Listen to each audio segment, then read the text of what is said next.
Syedaralun, belakangan viral seorang pria memamerkan jumlah saldo fantastis di rekeningnya. Tidak tanggung-tanggung jumlah saldo tersebut senilai 500 triliun rupiah. Kini ia meminta maaf atas tindakannya memamerkan saldo rekeningnya. Berikut informasi selengkapnya untuk Anda. Ya, ini untuk saldo saya ada ini.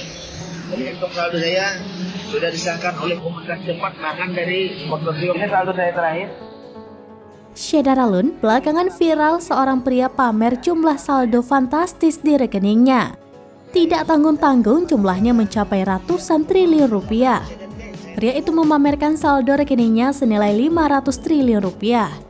Sosok pria itu diketahui bernama Muhammad Amin, warga Amuntai, Kabupaten Hulu Sungai Utara atau HSU, Kalimantan Selatan. Dalam video itu, Amin mengaku saldo di rekeningnya telah disahkan oleh pemerintah setempat. Amin juga meminta orang yang meragukan saldo rekeningnya agar datang untuk bertransaksi dengannya meskipun presiden sekalipun. Setelah ditelusuri, video tersebut dibuat pada 11 November 2022. Setelah dikonfirmasi, Amin mengaku aksinya itu dilakukan karena ingin memberantas penipuan jual beli barang antik.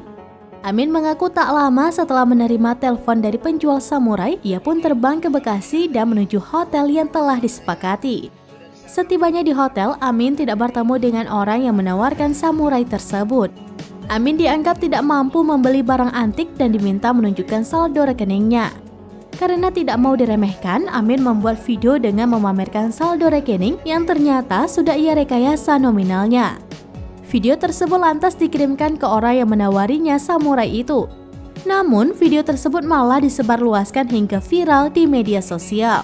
Kasus Amin yang memamerkan saldo rekeningnya senilai 500 triliun rupiah kini memasuki babak baru. Amin meminta maaf atas tindakannya yang memamerkan saldo rekening 500 triliun rupiah. Permintaan maaf itu disampaikan Amin setelah diperiksa oleh Direktorat Kriminal Khusus Polda Kalimantan Selatan. Pria asal Amuntai, Kabupaten Hulu Sungai Utara atau HSU itu berjanji tidak akan mengulangi perbuatannya. Pria tersebut juga mengklarifikasi terkait saldo rekening senilai 500 triliun rupiah yang dipamerkannya. Menurutnya hal itu tidak benar. Amin mengaku nominal itu dibuat untuk menghindari penipuan terkait jual beli barang antik. Ya, ini 500 triliun. Ya, ini saldo saya. Saya datang dari Kalimantan Selatan. Siapapun mau bertransaksi presiden deh, saya tunggu. Demikian informasi terkini, Syedaralun, saksikan terus beragam informasi terkini dan menarik lainnya di kanal YouTube dan juga Facebook seramines.com.